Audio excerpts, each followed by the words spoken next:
And this is going to be the neat, Charlie's going to go to the next one. A few things that actually he does. He's a 7th grade English teacher. So tell him a few things you do. Want me to hold this with you? I got it. Well, first off, I'd like to say I have a lot of Mr. Vinstra students, and that's a testament to you, by the way. Because they came in the first few weeks of school, we were going over some test-taking vocabulary. Before actually Larry came, we were doing some of the simple things like those absolute words and things. And we got to not. And the kids were like, oh yeah, Mr. Vinstra's class, we drew knot monsters. But I swear the kid said snot monsters. And so I ran with this junior high. I'm like, all right, snot monsters. So your knot monster is now a snot monster in my class. All right, so anyway, the things we do, you know, in junior high, it's a little different. I'm going to be honest with you. They want to twerk instead of back that thing up. So they did a little twerking in, but they backed it up. All right, so we play the upscale one, and we do some other things too. We do I have, who has, and we get the words, and the kids have 2 cards, and one of the cards says the 12 powerful words, and then they have another card, or well, they'll say I have Trace, who has, and then the kid across the room will say whatever Trace is to outline. And then they say I have, and they'll say who has, and then the next person speaks up. And it's been really good for us. We've done that several times in the classroom. I don't know if you're familiar with vocabulary, but there's one test-taking vocabulary video where the lawyer steals a car.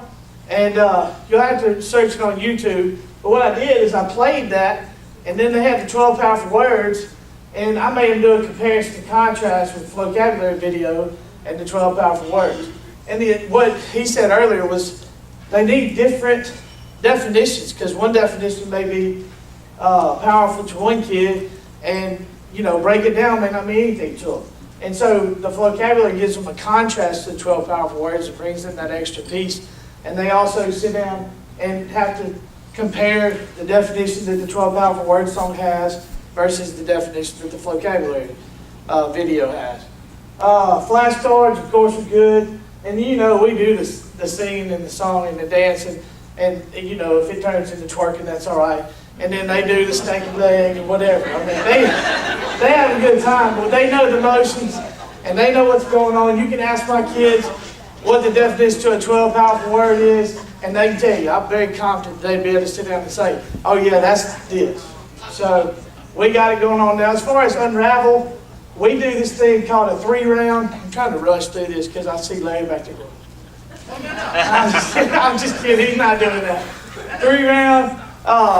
But the way it works is our kids we deal with frustration. Our kids are not readers. They don't live in vocabulary-rich environments. Some of the vocabulary they use, we can't even use at school. So because of that, they don't like to read. And so we do a 3-round deal where they go through and when they get to a passage, the first thing they do is go read the questions, which is part of Unravel. Yes. But yes. When they're reading those questions, they're looking for the questions that they don't have to go read the passage to answer. And they're looking for the 12 powerful words. Well, there's 2 or 3 of those. And see, they ain't even had to read yet. And then the second round, they're looking for where the passage tells you read lines 8 through 10 or 7 through 12. And they go through and answer all the questions that do that, as well as circle the 12 powerful words in the questions. And then the third round, they've got 2 questions left. So that's when they unravel. They come in, they underline the title, they number the paragraphs or sentences, and then instead of skimming for 10 things, they're only skimming for 2. So it's really cut down on our frustration level.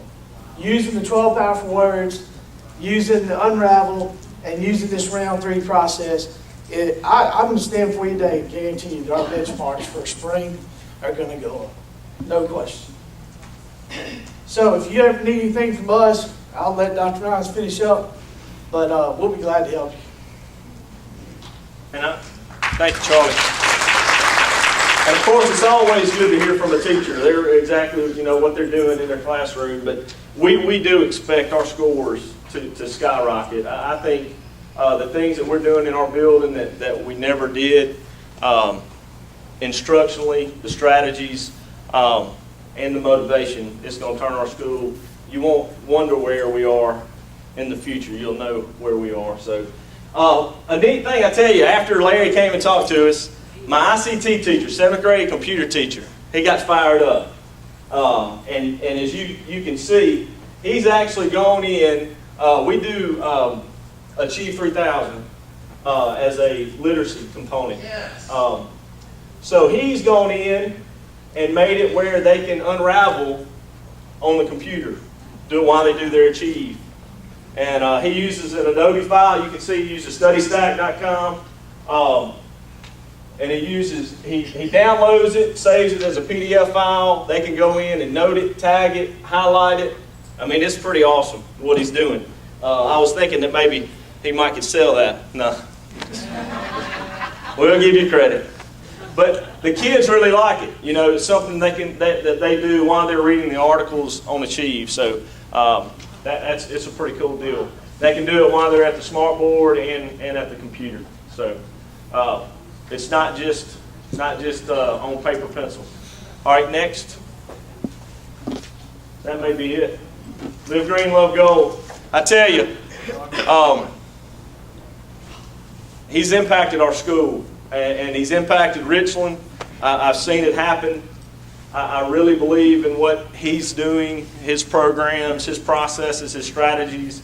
You know, it's going to impact us to where we're going to be like the elementary. You know, I don't know if we'll grow 30 points.